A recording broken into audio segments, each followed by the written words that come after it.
Good morning and welcome to your Daily Game Face. I'm Dr. Kim Lannon here with the illustrious and in good mood and good spirits today, Lou Blasi. It doesn't feel any different to me. Okay, forget it. No, I mean, you come in, you say I'm in a bad mood. You come in and say I'm in a good mood. It doesn't feel any different to me. Well, maybe you're Asperger's. I have to wait till you come in. Oh, don't even start. It's not like I haven't heard that before. Well, maybe your girlfriend's listening and she'll be like, exactly. She said that before. See? Yeah. I'm a good diagnostician. Just a normal person. You're a normal person? I'm a normal person. I'm an everyday kind of guy. Normal is like a setting on the dryer. Yeah. I wouldn't say you're normal. Okay. Would you say normal exists? Well, normal's on a continuum. Yeah, exactly. You know. But anyway, the illustrious Lou Blasi, the last show of 2021. Yeah. And now we're going into 2022. That's a lot of twos. Yes. 2022. Mm-hmm. Isn't that crazy? I know. This year has felt, for me, like it flew by. Does it feel like that for you? Yeah. I mean, you know, I'm getting older. So as I get older, they go fast. Thank you. What? I'm still young. I'm 27. I didn't comment one way or the other. But I'm just saying I'm 27. Yes. You know. 27M. Oh, you're funny. Funny. Yeah. So how was your weekend? My weekend was okay. Yeah? Did you see any snowy owls? I did not, no. Oh, I was there for a hot second this weekend. And I didn't see any, but I was only there for a short, little drive through. Apparently, they're all over the freaking place. I know. And I didn't see one. And I almost ran out of gas and I had to leave the park to go get gas and come back. And by the time that happened, the sun was going down and I didn't have quite enough time. And then I needed to get back to home. And it's just. Okay. So at what point did you decide you needed to get gas? So did you determine you needed to get gas? When I got into Parker Reservation, for people that don't know, this is up in Plum Island in Massachusetts. When I got into the reservation, I only had 30 miles left on my tank.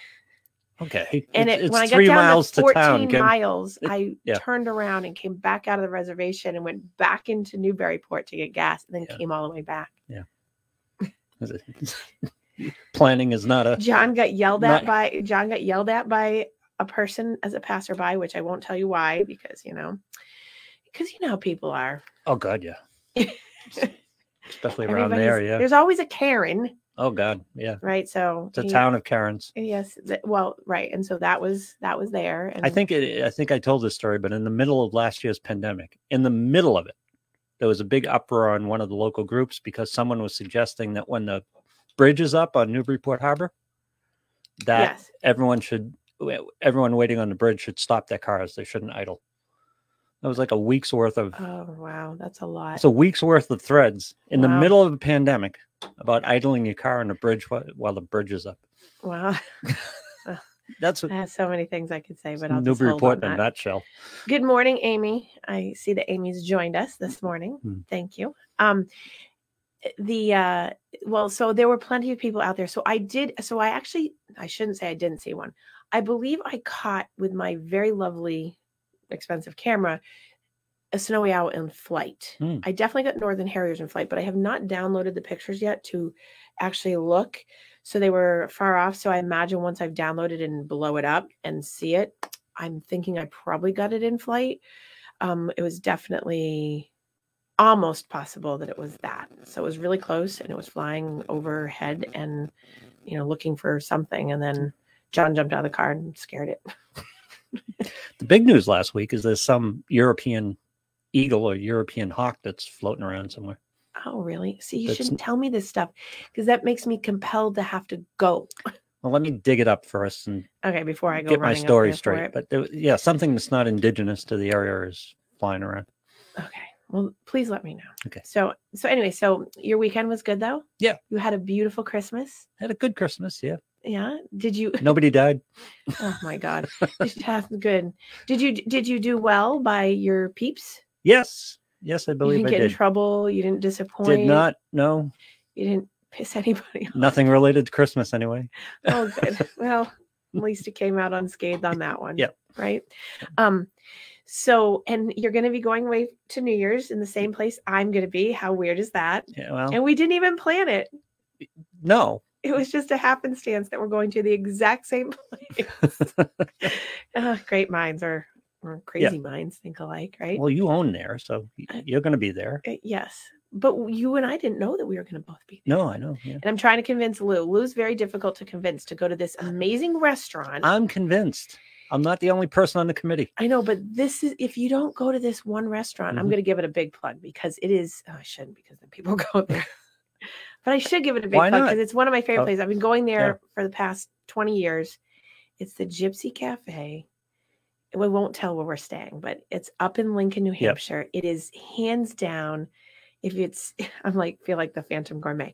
If you have not gone up to Loon in Lincoln, you must just take the trip that's an hour and 20 minutes outside of Boston to go up to the Gypsy Cafe and have an amazing cocktail and an amazing meal. And they're only open Thursday through Sunday. Look at me. Like, see, I know. Like I'm their little PR agent, but it's fantastic. Should they mention you? So. Probably not. No. Well, the owner loves me though. Yeah. She's amazing. She's this lovely woman. And yet you don't seem very impressed with flapjacks, which is quickly one of my favorite places. Well, I'm not a big pancake fan. Like, have you not known me for how long? Like, I'm not a big, let's go get our feed bag on in the morning. Well, it's breakfast. You can get regular breakfast. You don't have to. I know, but it's covered in like grease and stuff. Exactly. So I'm all in favor of like, an omelet and like, I got a train running around the restaurant. I didn't do my bagel this year. You didn't? I didn't. So I didn't get gluten. I did. I had a bagel. I didn't get a gluten issue this Christmas. I stayed completely without heartburn. Not that everyone needs to know that, but I did. I got a bagel. Okay. But you don't have a gluten issue. Oh, no, I don't have a gluten issue. That's right. Follow along. You've been with me, right? The whole time we've been talking about my Christmas tradition. I didn't realize that was the crux of the discussion. The bagel. The gluten issue.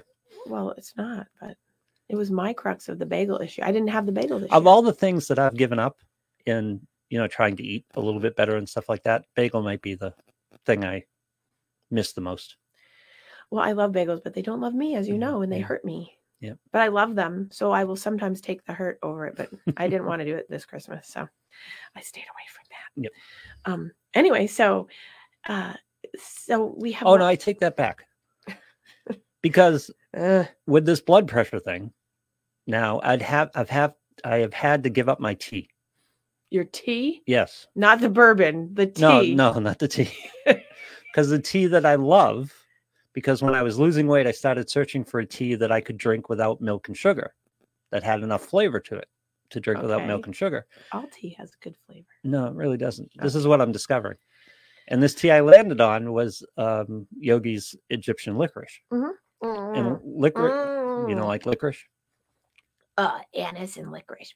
Yeah, but licorice is very bad for blood pressure. Yes. Yeah. So I had to give it up. And what I've discovered since is I don't like tea. Because I can't find because you really just like licorice. I guess. Okay. Yeah. That and Dunkin' Donuts Cool Mint. So I got to go buy a box of that, I guess. Oh. I know. I'm out.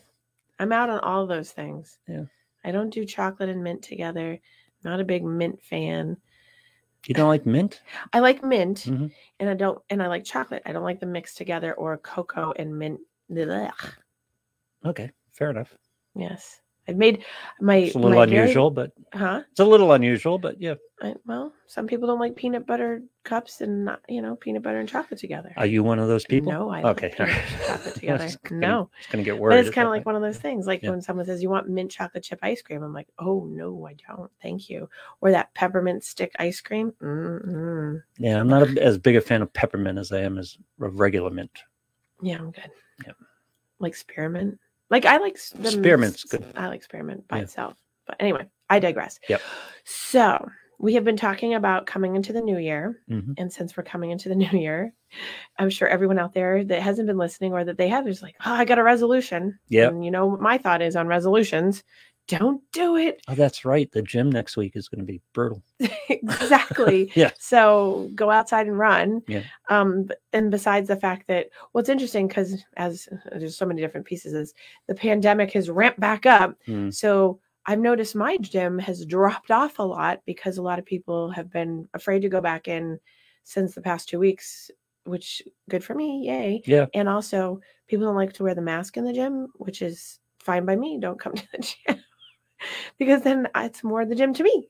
Do your gym have a mask mandate now? Yes. Oh, we've had a mask mandate at my gym since June.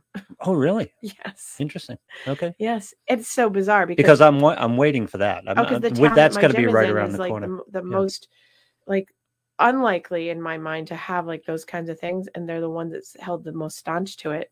The town that I go to my gym in, I'm like, oh, Yeah. So yeah, they are very much that. So Yeah, because we're going back there, and we're going back to a lot of these places. I actually checked about this weekend whether there's travel restrictions going back and forth.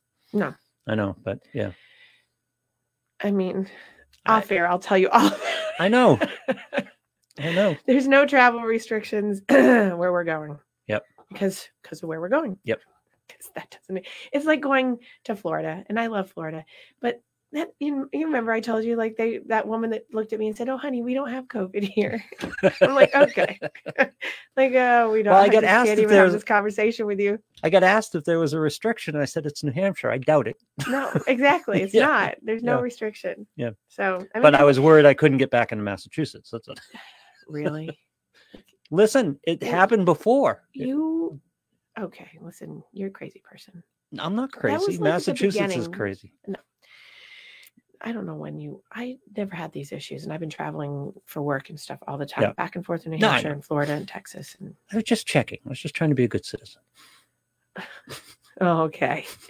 Again, we'll talk about this off air because people don't see you right now, and I Yeah. know Yeah. what you're saying. Yeah.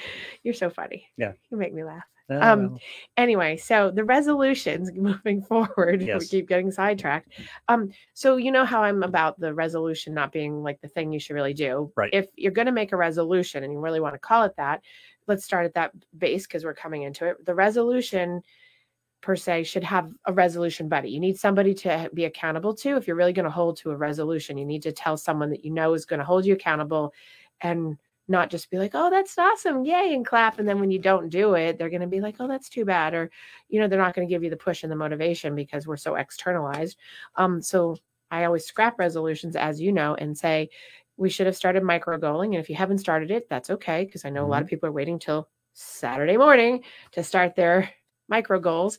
So it's making sure that you have a plan in your head of what your next week, then the week after is going to look like, and so on. So that you're not just planning the big end all be all goals. So I'm not going to beat that one to death because I've talked about it the last 3 weeks. yeah, I'm going to lose making- 20 pounds is not the way to go. Right. So not starting out with, I'm going to lose 50 pounds by summer. Yeah.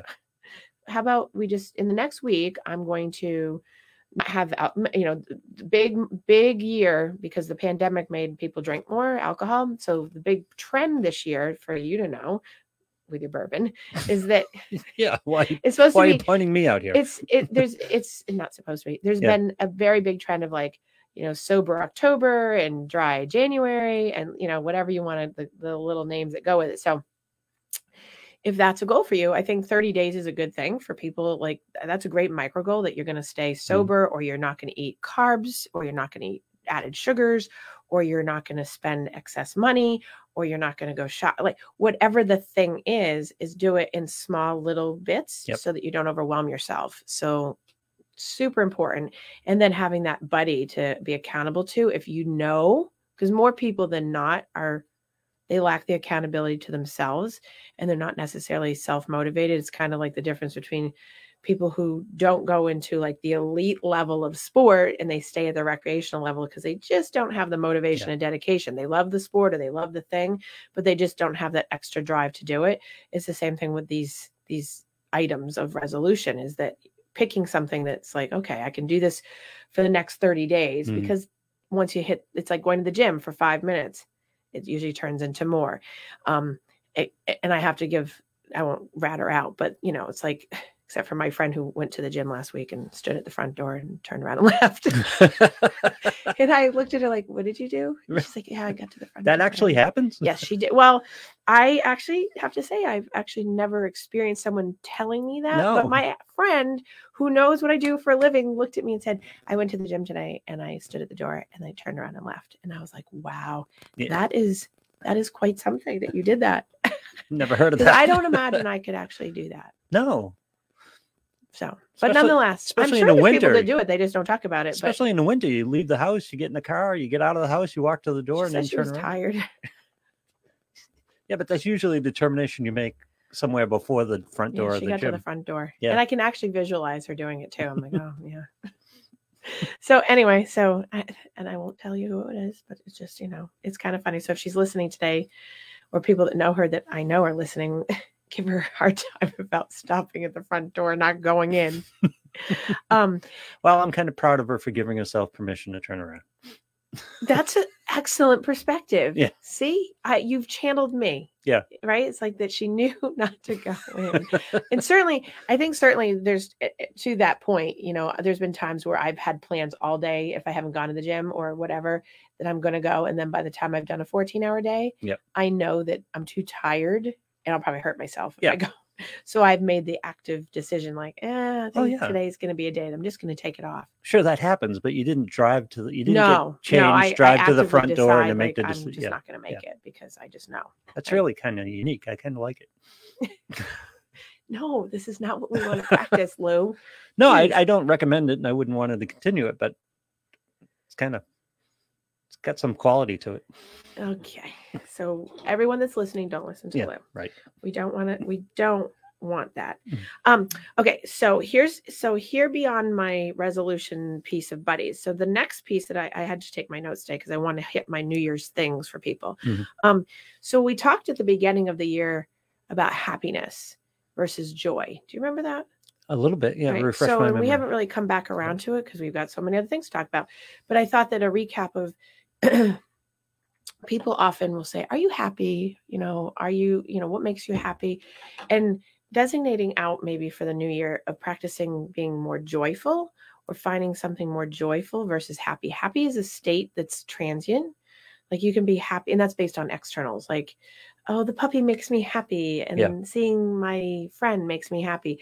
But the state of joy is more perpetual and you can continue it on. And how do you do that? You do that by finding something that in your day that is personal to you, that's not about something that's externally driving you to make you feel good.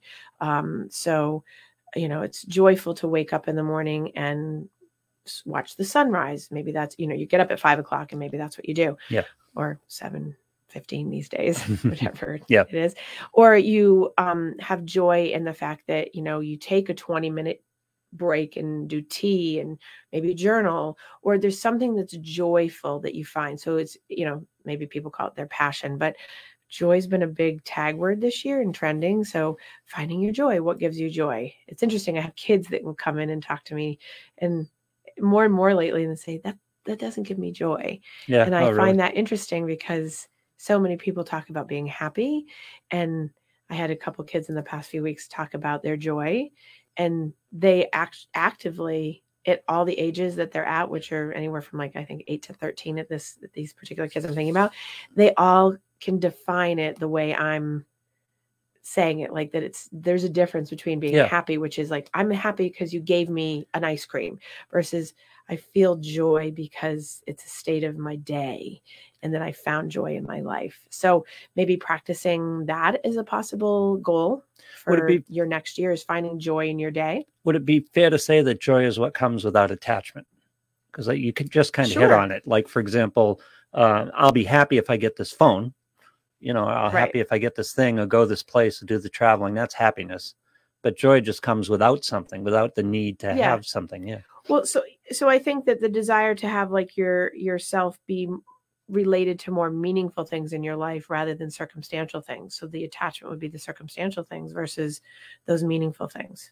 But there's a difference between wanting something and being attached to it. Yes. It's perfectly fine to want something, but when attachment is involved, that's when it starts to work against you. And when you say attachment, when I hear that, I think people get dependent on something making them. I can't be happy unless I have that happens, or I get that. I get that, right? As opposed to that's attachment, right? As opposed to just a state of being. Yep. Because something gave you a filled up heart or a filled up cup because of something. Yep. Like an interaction, like this morning at Dunkin' Donuts when I was on my way in, I had a joyful moment that, yes, it makes me happy, but the joy goes throughout because there's the place where I go, as you know, they know me. So when I come through, I have a very fun interaction almost daily when I come through. Yep. And I look forward to that because it brings me joy. And I know that it brings them joy because we have a nice, fun banter back and forth. And then when I get to the window, like 3 or 4 of them always chat and we talk about like their family. Like it's kind of an expectation that comes with no strings attached because they're not looking from anything from me. And I'm not looking there's no dependency, but it's just something that like, oh, it's such a nice way to start the day because they're happy to see me and I'm happy to see them. And we have this nice thing that we have a perpetual movement forward on. So it's nice. It is nice. Yeah. And I love that. And they always ask, oh, you're going to be here for the weekend. So they know me well enough to know that I come through, but it's not, you don't have to have this big significant thing happening to make you have some kind of excess happiness. We've talked about this before. You just reminded me that one of the big stories in Newburyport over Christmas was on Christmas Eve. Someone went through a coffee shop and dropped $300 and said the next $300 are on me, of people going through. And it was just people posting up who took advantage, who were in line and, got a benefit from that. And that's joy. Yeah. Right. And that's just like, you're paying it forward. Someone goes through the line or someone pays for your coffee or someone does something nice for you. Oftentimes, and maybe this will happen to you this week when you go up north. I've had more people when I've come through the toll line. I'll come through and the person will say, oh, the car ahead of you paid for you. Oh, yeah. Have you ever had that happen? Yeah, I've actually done that. And it's like, it's wonderful. It's like, oh. And so then I feel compelled to still pay and say, get the guy behind me, kind of thing. Because it's like, oh, yeah, that's so awesome because it makes someone feel good. You don't know them. There's no strings attached. It's wonderful. Yep. Isn't that great? Yeah. Let's do lots of that. Yeah. And this person doing the $300, that's joy. That's joy as opposed to happiness because they're not even there when this is happening. Right. That's the they point. Just drive away. Right. Yeah. Right. There's no attachment to a reaction or to being praised or anything like that. It's just, It's just because they know that they filled up space in their heart that they did something nice for, well, at least maybe 50 people because you have to figure $3 a coffee, right? Yeah, right. 50 coffees, right? So that's really cool. And so maybe adding joyful things into your life, and that's one way of doing it is paying something forward on a daily because we wait. I think we wait. Christmas time is always, like give gifts and do things now instead of it, like maybe practicing this next year of do things like that randomly. Like why wait till the month of December to do something joyful and making people happy? Why not just, kind of do that along the way? I think that is helpful. I try to do that. Sometimes I get lost in the shuffle because it gets really busy, but I try. But maybe that will be somebody's pickup goal for this year is that they try to do that once a month or once a week or when you go out to dinner, leave that extra tip. I think I have so many people now that are friends of mine that are in the industry of service in a variety of different ways that, being a little kinder to your service providers in general, whether it's like your waiter or your gas attendant, if you go to, that, or if you're going through a Dunkin' Donuts drive-through or Starbucks, whatever it is, being mindful that people are stressed out, working hard. People are understaffed. I mean, I can't even go through my CVS drive-through right now to pick up a prescription because the whole last week they were understaffed because of Christmas and pandemic and millions of people now getting COVID, and being sick or someone contact. So everyone's short staffed. So do something like, give an extra tip.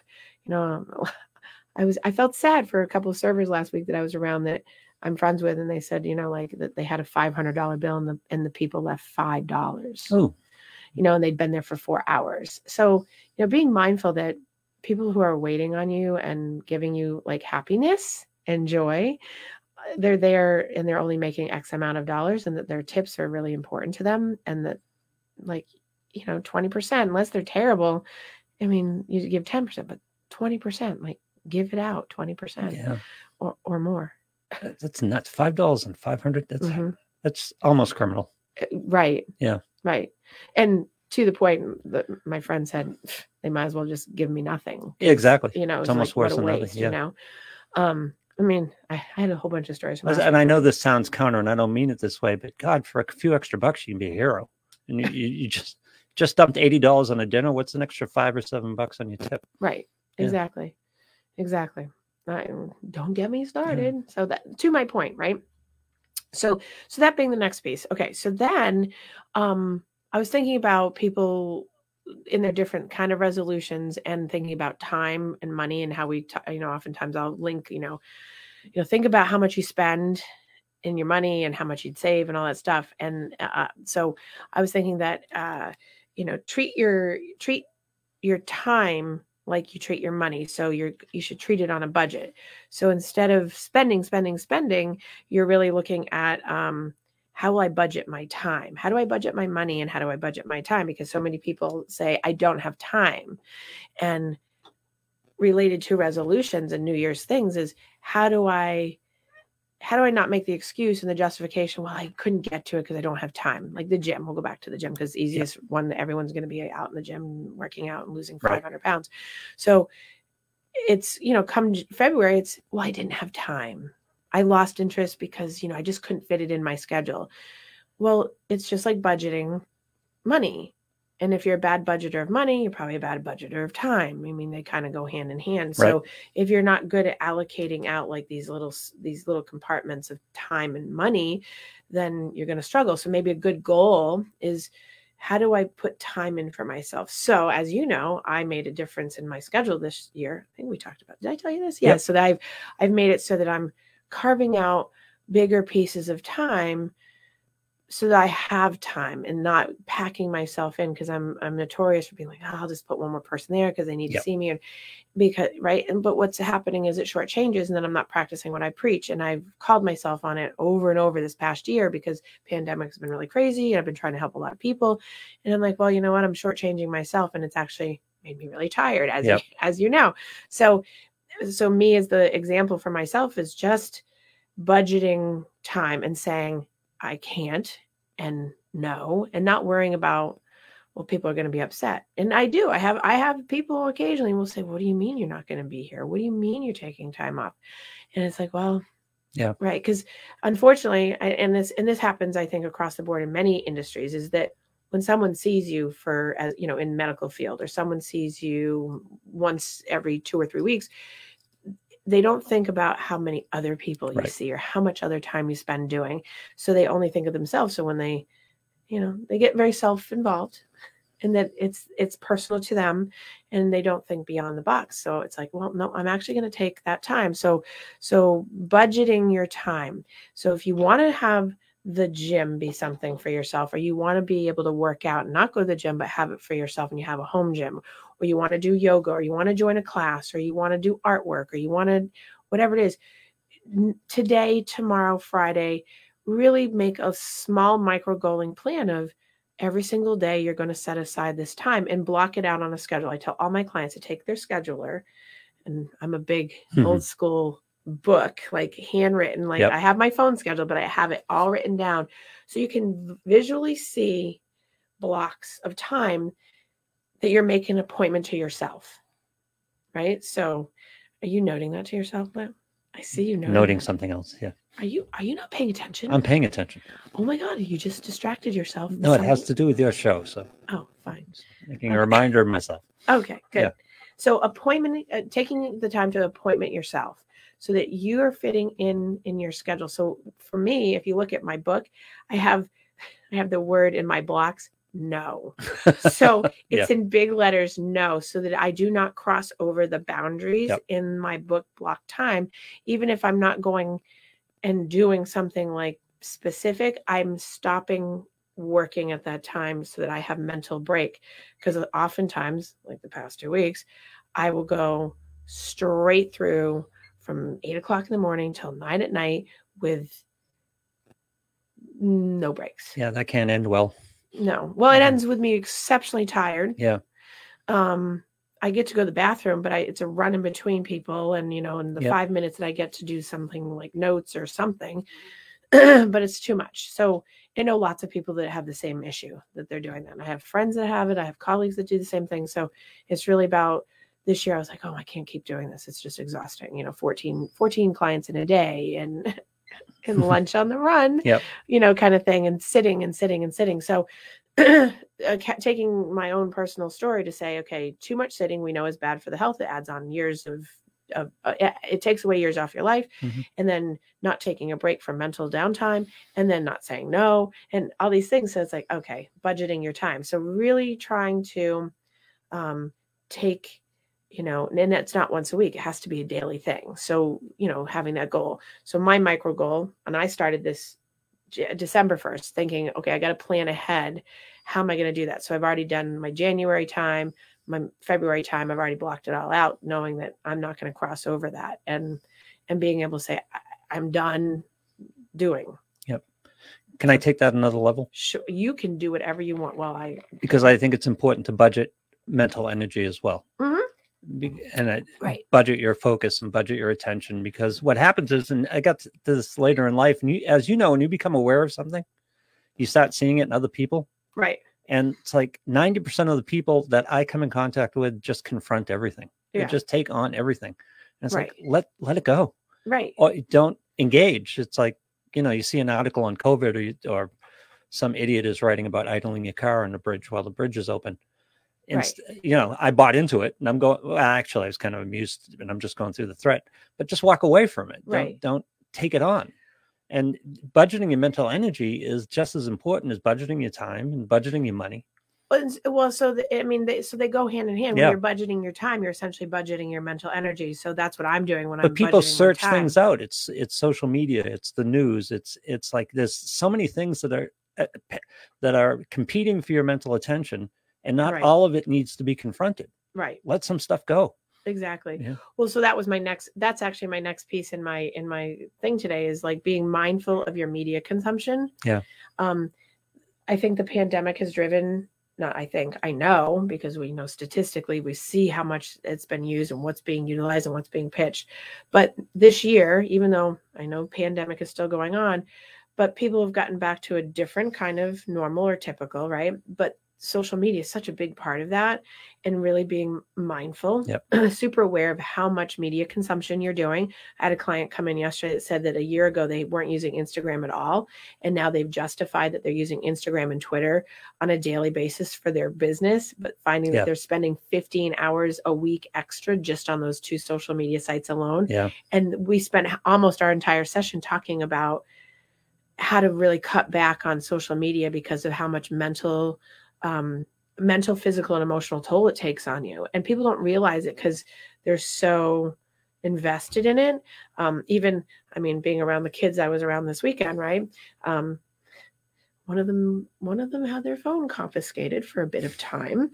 And the difference between, and I love her, so she's listening, I love you, but it's true. Yep. As soon as it was taken away, within like an hour, the emotional regulation that happened around her whole being was totally different. And we see that with anybody, and adults that I see talk about it, and kids with good awareness talk about it, that I know I'm a different person, because they're so driven by the jumping around and the different, Snapchat, Instagram, Twitter, Facebook, and there's a variety of others, plus, playing whatever games and so on and so forth. And it's just insane. It's insidious because it's death by 1,000 cuts. It's just right. You don't see it as traumatic because you're just getting microaggression, to use a it's microaggression term. Especially. So depending on, it's microaggression different ways. Because if you're a person that watches a lot of stuff that has like hostility and violence and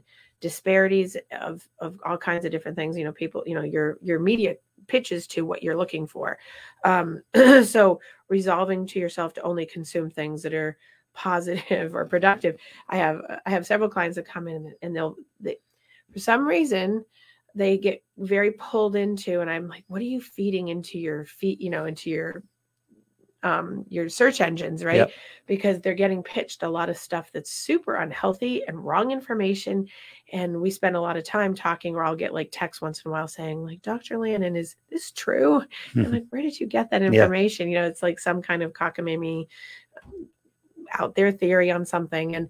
And the media is pitching to your search. It's pitching to what your fears are, because people don't typically look up something great. They're looking up like something that's driving their anxiety anyway. Yep. So everything's going to logarithm towards your fear. Right. So it's going to drive that, because as you know, if you go looking for something to confirm your bias, it will be there. And if you go looking for something that doesn't confirm your bias, it will still be there. And it's a matter of being smart to triangulate information to figure out what's really logical, reasonable, rational, and realistic. My 3 R's, right? Right. And social media, if you maybe, taking a sober month off of alcohol, as well as, dropping social media. I have clients that they shut down all their social media for weeks on end at a time because they get so drowned by it. I think that, 2016 to 2020 was a good example of people getting completely overloaded with politics and social media, and the drive of anger, hostility, agitation. I mean, I've never seen probably as much agitation in clients over the last year when we were going into the election, and that people were just agitated, even if they weren't able to identify that it was politics. It was just the atmosphere and the environment driving it. Yep. So being mindful this year of that media consumption, and what do you do? So on my social media, because mine's all business related essentially, so people can be on my social media. Occasionally it's, a post of something, that's related to me personally, but most of the times it's, as you know, it's deer, owls, snowy owls, puppy dogs, cats, tigers. But if you're sitting there on your couch at 11:30 at night and you're riled up because of some change that New York made because of COVID, right? You're not controlling your attention. You're not controlling your mental energy well. Right. Well, and I think that it's funny that you mentioned that, because I saw several posts this week, over the weekend, because Massachusetts on Christmas Eve reported 44,000 COVID cases, and then we hit a million total, whatever, over the past 2.5 years, whatever it was, whenever it started, March of what year? 2020. Yeah. Thank you. But people are like, oh my God, and I'm like, okay, this is like normal. Like, why are you getting all spun up about it? That doesn't surprise you. It shouldn't surprise you. It's not, I don't know. I don't know why these things surprise people. I know. But when you don't think about that, and I just was like, okay, that's not surprising. It's normal. I think I would expect that it's a holiday. People are traveling, people are getting together. Lots of people aren't vaccinated, blah, blah, blah. So yeah, but then people get so driven by, that big number. And it's like, well, I think it's just kind of the normal up and down bell curve thing that's going to happen. And I think I've repeated over the past 2 weeks, when you get vaccinated doesn't mean you have a cure. We have 21 plus different vaccines that we've all been vaccinated for in our lifetime. And all of a sudden we can't go, well, you're still getting sick with the vaccine. Well, yes, because when you get a vaccine, it's not a cure, except for polio, right? You can still get sick. It means that you're unlikely to die from the thing or be hospitalized. So if you get a flu shot, that does not mean you're not going to get the flu. It means you're less likely to get the flu. If you get the vaccine for COVID, it means you're less likely to get it. And if you do get it, you're going to only be a little sick. That's why so many people are testing positive, because they're putting their guard down and they're running amok, and that's fine. But know that you're probably going to get sick, just like if you had the flu shot. And I'm not comparing it to the flu. I'm just using it as the example that if you have the flu shot and you go around people that have the flu, you're probably going to get the flu. Yep. Because there's different strains, just like COVID. So but the vaccine is protecting you from that, just like all vaccines do. It's not perfect. Correct me if I'm wrong. Yes. As you will enjoy doing. At least you know it. With humans, though, it's rarely about the thing that's agitating them. Yes. In other words, when they see a number like that, it's not because of the number. It's because whatever stance they've dug into, it gives them ammunition to be right. Right. Or it gives them or it gives them ammunition to be angry at the person putting those numbers up if they believe the other way. Right. Right. Anything that affirms their position on an emotional issue, like COVID was an emotional issue, the election was an emotional issue. Anything that confirms them or confronts them, you engage with, because nobody wants to be wrong. Everyone wants to be right, and they want people to understand that they're right. Right. Well, and when people just. Yes. So for that example is, and I've had you said, people getting sick with the vaccine, people who have problems with the vaccine. See, I got the vaccine. I still got sick. Right. Well, that was what I was just going to make the point. I'm like, right. And so instead of being angry about it, you have to know, like, use your smarts and go, well, of course, that's the science. It wasn't the point that it was going to keep you from getting it necessarily. Right. It's going to protect you it's going to keep you from getting it potentially, but it's also going to protect you at 90-something% from dying of it or getting really seriously ill. So, but people don't hear that piece. They just hear, oh, you made me get vaccinated because, well, no, you got vaccinated because, just like you got measles, mumps, and rubella. You can't go to college in this country. And to be fair, though, in that particular instance that we're talking about, in fair, people get worked up because we haven't been lied to, but we've been led different places. 2 weeks to flatten the curve to start with. Right. That was what we told at the beginning. The vaccine was a fix. We need more testing. That's going to fix it. I have a plan. During the election, I have a plan to deal with. We've been told a lot of things, and so when eventually, inevitably, we get told something different, we're like, "What? I went along with you because you told me this." And so you say, yes, I think many people think like that, and I would. So I'm going to do a perspective shift and say that I think lots of people think it's lied to versus I go because of the science brain I have. It's that there's misinformation based on what's there at the time kind of thing. So, but the way I think of things, and I find it to be the healthier way, is that you never buy into something just blindly, like, well, 2 weeks. When I remember hearing that, but in my head, because of the science background I have, I'm like, okay, that doesn't exist in the world. Or when someone says, oh, it has to, I'm like, okay, that doesn't exist in the world. Or when people still say like, oh, well, it's, and I remember when we first started talking about it, I said, well, it's similar to the flu. I mean, 2 or 3 weeks later, after I started seeing the science, I'm like, oh, that's not kind of like the flu. It's a virus, but it has a little change.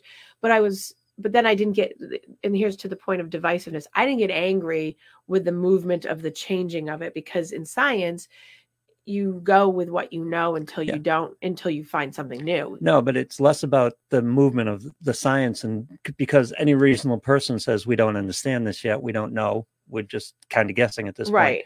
But what happened was, and I'm sure if you talked a lot about going against 2 weeks to flatten the curve, that type of thing, and you were vilified for doing that. It wasn't that. If you just stood up and said we don't know that, you'd be vilified because trust the science. You not know. Trust the science. Right. Exactly. You're an idiot. Trust the science. Right. No, we don't really know anything yet. Well, see, and when I hear trust the science, I always think trust that science is going to figure out, because science is going to follow. Like, see, I have a different kind of brain on this. It's like when I hear virus, right? All viruses work similar. So, they're going to get stronger, they're going to mutate, they're going to be resistant, they're going to, like, it's kind of like people. Right? There's good. So in my mind, I grab perspective, and that's what I always try to get people to do kind of in a daily life, to cross it over into general. Is like, don't go with that, the tunnel vision of something being like, oh, 2 weeks, or it's going to pass over time, or it's in the summer, it's going to get better kind of thing. It's more about, but this is the evil of social media, because with everything, not just the pandemic, with every position, anything. This is what it is. Believe it absolutely now, or you're an idiot, or you're a racist, or you're, or you're evil, or you're whatever.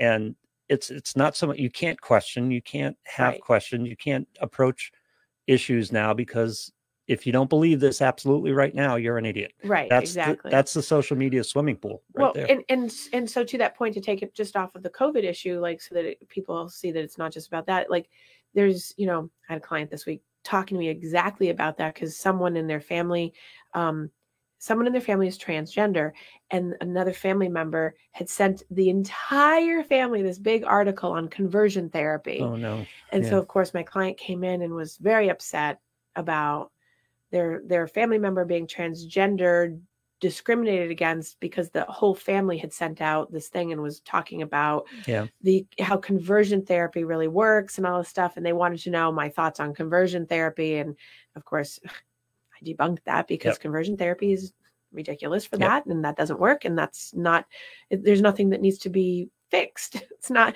So, but it's that social media driven thing, that this big article that had, big names behind it that were in the field of the belief side of that. Yep. We're driving it, and that's where those people's belief systems sat. So it drove their fear and their point of being right. Yes. And therefore, see, if you see this, it must be true because these people that are reputable under the guise of being reputable have this information. But, thank God the client was smart enough to say, and I said, I can't tell you what you should believe, but I can give you the information that is counter to that on multiple different sources that would be, that's not true. Conversion therapy does not work because conversion therapy is for something that is really something that needs to be fixed or changed because there's something really truly broken. And that's, that's a loose definition of this, but that's not. Transgender doesn't mean that someone needs to be fixed, or someone who's gay doesn't need to have conversion therapy and find God to make them feel more straight because it's uncomfortable for the family members that they don't like that the person's gay. So it's the same thing. It's driven in that social media realm that these articles come across people's feeds and feed them with these crap pieces of information, but religion, health, finances, climate change, sex, exactly, everything. So, that's the rules of the game on social media, and it's an unhealthy place because of that. Right, and that's why I'm saying it's important to either take a break because you can do it cold turkey for a while and do like a sober January on it, or you can be a little bit more discerning and triangulate, that's why I love critical thinking. It's just basic critical thinking basics. Right. Yeah. It's not just looking at something for the one-sidedness of it. And I was fascinated by the article. So people were like, oh, did you even read the article? Yeah. I love reading everything because I want to know what everybody's saying. Yeah. I try to get that. I love that because I want to know how extreme people go. I want to know what kind of thoughts are out there it doesn't matter what just because I'm reading it doesn't mean I'm buying into it on any side. It means I'm thinking about, people actually have this point, and does that make sense? And how does that relate to what I actually know from me? And then being able to go, oh, that doesn't make sense at all. But you can't do that if you don't actively have that broad awareness. And people will say sometimes, well, that's liberal. Okay. I think it's just thinking, it's just being an open-minded person to think about all possibilities instead of just being, as I've said to you before, raised in a household of, if you don't have anything important to say, don't speak until you do, because it doesn't agree with me. But that's not liberal exclusive either. Right. I often, it's a big thing for me to seek out and give me an opposite piece, someone writing about the opposite way, make the argument to me. Right. Right. And you just listen, and you make your own decisions. Exactly. Because you can't take one side of this. You can't take one side of anything. No. Because eventually they'll wear you down and convince you. Right. Well, yeah. People will wear you down and convince you if you don't have a strong enough knowledge base of your own of something that is true for you. Right. It's very easy, and that gets to groupthink. That's why so many people fall into cult behavior and groupthink that goes away from maybe protecting someone or helping another. You know how it is. Yep. It's that diffusion of responsibility because you become very aware of. Everybody else thinks it, so it must be true. Yeah, and the basics of American society right now is mob building. Right. It's groupthink taken to the extreme and violent measure. We're building thought mobs. Right. That's what we're doing. Well, that's a good way of putting it. It's not new, but that's definitely I think it's increased over the past couple of years between politics, Black Lives Matter movement. I think the abortion rights movement is now moving that again because of states that are moving that around. Civil rights. You name all the rights movements. I think that's really the mob drive, and the political environment around those has really popped up in the past 2 years because everyone's got more time to sit on social media and really sit and watch and listen and think and write and come up with all these theories. But the aim is to keep you from doing exactly what we're talking about, which is to triangulate the issue, listen to other sides. Right. Free discourse, and then make a decision. Right. So on the heels of talking about doing the social media pullback is learning new perspectives. So that's my next piece in my line for this new year is really try to learn a new perspective. Even if you don't agree with it, learn it so that you have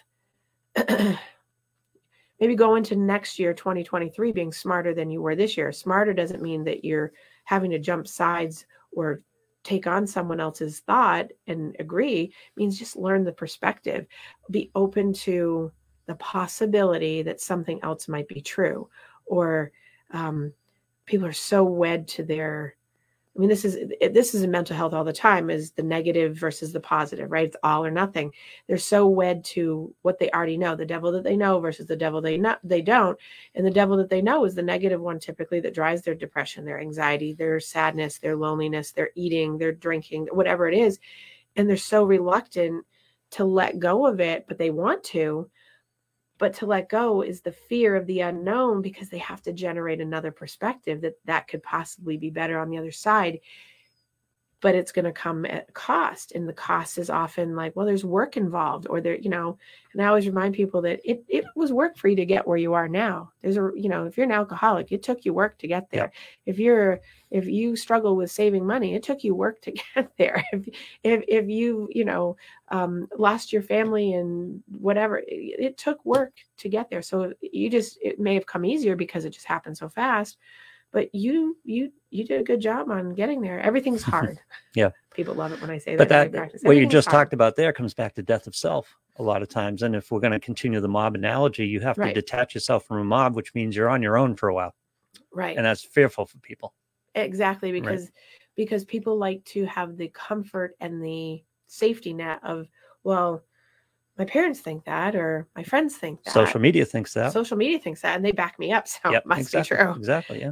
As I play that on TV, it must be true. Yeah. So I think that the fear of the unknown and learning a new perspective gets people stuck, because people mostly want to learn new things. Well, I shouldn't say that, because I have people that are like, I don't want to know that. I do have people that actually do that. And I always go, really? You really don't want to know?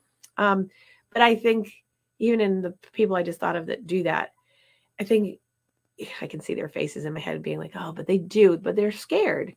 They're scared of how that's going to change their life, or how they're going to have to shift something to accommodate this something new to make them feel better. So it's like, oh, I'd rather sit on the couch. Yeah. I'd rather not do than do. So, and, unfortunately, as you know, this year, I mean, I have a great friend who passed away as an example, who knew and wanted to do something different, but didn't. Yeah. And well, they did, but too late. Yeah. Kind of thing. So they knew the perspectives, and they certainly had me in their ear daily chirping, but they just didn't activate on it because it was scary. And I think that such a prime example of people who, going to like addiction work, people will say, oh, my husband doesn't want to be sober. No, they do. Yeah. I mean, I teach my class, I said, there's no heroin addict that ever really wants to be a heroin addict. They do want to be in recovery. They just don't know how. And it's hard, because it's scary, because they have to go through withdrawal. They have to get to the other side. They don't know what's going to be on the other side, because what started them in the first place, as you know, because heroin addiction, any addiction is the symptom of the problem. They actually have to stop, and they're going to have to face the problem that drove it. Yep. And goes back to me repeating over and over again. People don't drink because they drink. They drink because of family issues, emotional trauma, loneliness, sadness, being unfulfilled, abuse growing up, neglectful environments, genetics obviously push addiction. So it's not the thing. The thing is just the symptom of the problem. So nobody truly wants to be an addict, but it's scary, because the other side is, I don't know what it looks like. So one of my favorite memes was, when the fear of staying the same is more than the fear of changing, that's when magic happens. Right. Exactly. Right? Yeah. And so pain over time, and this is what I tell clients, pain over time equals wisdom. And it's a very famous AA phrase. So you will not have change. And this is anything. Anybody that's listening can use this for anything in your life. Change only comes when the pain, emotionally or physically, gets great enough for you personally that it has to move you. And so when you get frustrated, or I get frustrated, or it's someone not changing, it means they haven't hit their bottom. Everyone has a different bottom. And I get asked that all the time of, well, when is my blah, blah, blah person going to change? And I'm very honest. And I'm like, well, I can predict that when they hit their bottom, and they'll be like, what's their bottom? I'm like, I don't know. And I usually give a range, like it could be this, this, or this. And oftentimes when we're talking about like addiction issues, like heroin, cocaine, pills, alcohol, I'm like, sometimes the bottom can be death. Yep. We hope not. It's the point where that equation changes. Right. When the priority is to change as opposed to attaching to what you are. Right. And the relationship we have, whether it's addiction to a substance or the relationship we have to these things we hold on to, food, gambling, sex, whatever it is, they're because we're lacking the connection with other people. We're lacking an emotional attachment. It's an attachment disorder, essentially. You're not with connecting healthy with a relationship because something has damaged you to be disconnected. So you connect in with something that makes you feel soothed, and then it gets out of control. Mm-hmm. It's like a bad relationship. Yep. Right? Because it becomes abusive to you. You're abusing yourself with the relationship you have with the thing. And that, either you end up dead or in the hospital or in rehab or in jail or, or homeless or whatever it is. There's something that happens, or divorced, or, for different things. You end up in these places that are stressful. So we took a walk, but conserve your mental energy. Be frugal about where you spend it. Take a walk. Yeah. Yes. Well, yes. So conserve your mental energy. And I think that conserving it doesn't mean stopping your mental energy per se, but it's like maybe finding a way to creatively use your mind. Be frugal about it. Right. Pay mind Budget. To where you, what you give mental energy to. Right. Well, and I think that when you take a mental break and you become creative in your mind, and micro goals, what we're doing today is everyone's interrupted me. I know, but this is an important point. Oh, okay. As opposed to mine, y'all. Yeah. No, you'll get there. Micro goals, and the theme of what we're talking about today is on a daily basis, drop something. Right. Just take it and learn the skill and develop the skill to be able to say, I'm just not going to engage with that. I'm not going to confront that. Well, yeah, because if you're right, so that's the creative mind happening. It's you're doing something different. You're generating a different perspective. You're calming your brain in some way because you're activating it in a way that's thinking differently. So if you're racing down the same railroad track over and over and over and over again, and you don't take like the switching station and go, oh, I think I'm going to do a little side track over here, which is what most people do. They don't do the side tracks. Right. And that's to your point, is that they miss out on that creative mental experience to calm the brain. And that's essentially what I think you're saying, which is what I'm saying, is spending more mindful time to calm it down so that you're not, which is to my point of taking time off, is that part for me, I know I have to actually take time away from the train that's constantly Monday through Saturday going straight on. Yeah. I'm being able to do that. Taking time to yourself is the ability to say, I'm not dealing with that right now. Right. It'll be there in a couple hours. It'll be there in an hour. It'll be there tomorrow. Right. Not tonight. Not right now. So I'm calling that so to this point, because this is my like little list today, is I'm calling that committing to stillness. Yeah. Nice. You like that? I do. Stillness. So committing yourself to stillness, and I think it's a misnomer. People always think that means you have to empty your mind. We don't empty our minds. And it's about just being. And I love Eckhart Tolle. Have you ever read Eckhart Tolle? I think a little bit. Yeah.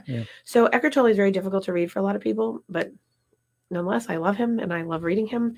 But he's about being in the here and now, being present. He talks a lot about, but I think it's too ethereal for a lot of people to know what that means. So being still means just like sit at your kitchen table and look out the window for 5 minutes, just like, and maybe just listening to your breath for 30 seconds, or putting on a piece of music and just listening to it while you're drinking your coffee or your tea, as it were. Oh, there goes the microphone.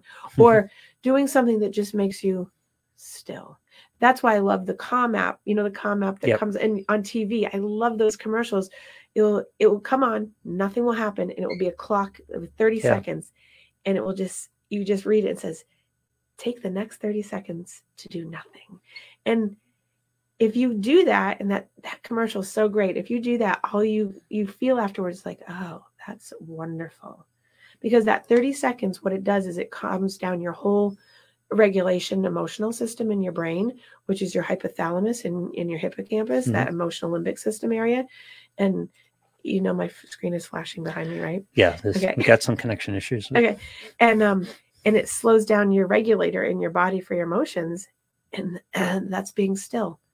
It's a wonderful space, and people don't practice that enough. I do that all the time.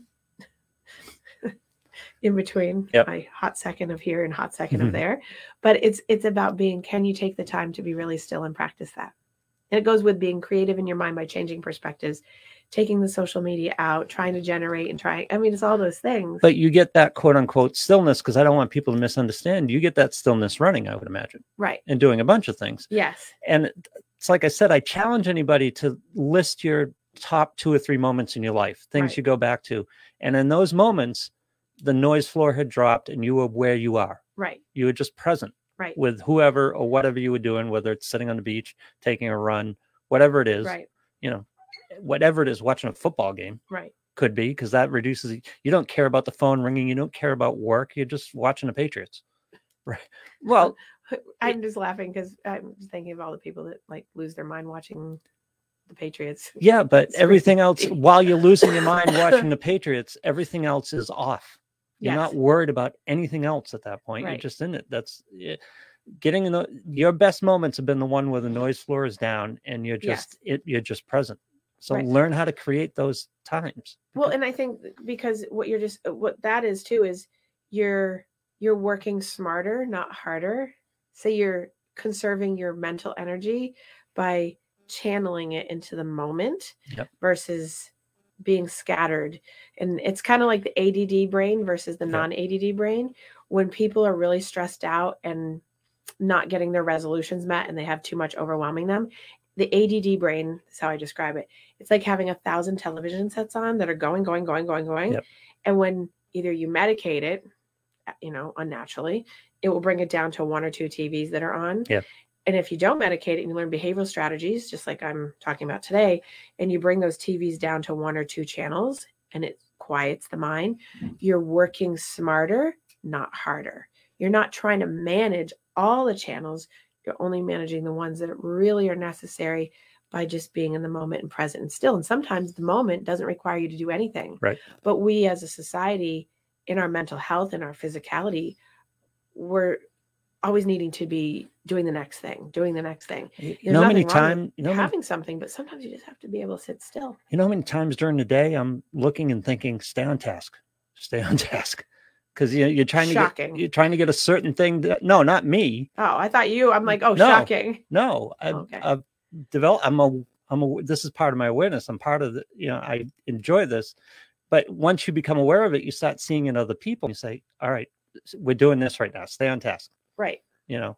And that's the ADD mind at work. You just because by the time you get from one end of the task to the other, you've gone on 6 different detours. Right. And lost an hour. Yes. Yeah. Stay on task. And that's so common for people. And I think it speaks to a lot of people right there that they get sidetracked. Yeah. What I want to do versus what I need to do.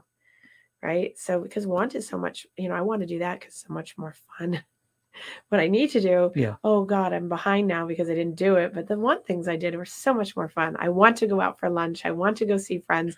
I want to go to do that. But I really actually need to do this report. Yeah. Or I really need to get, this one thing done. Or I really need to do my laundry. Whatever it is, right? Yeah. So I know that the time on the wall is coming close, but I just wanted to wrap up before I wrap up with 2 more little points of sort of what we did today.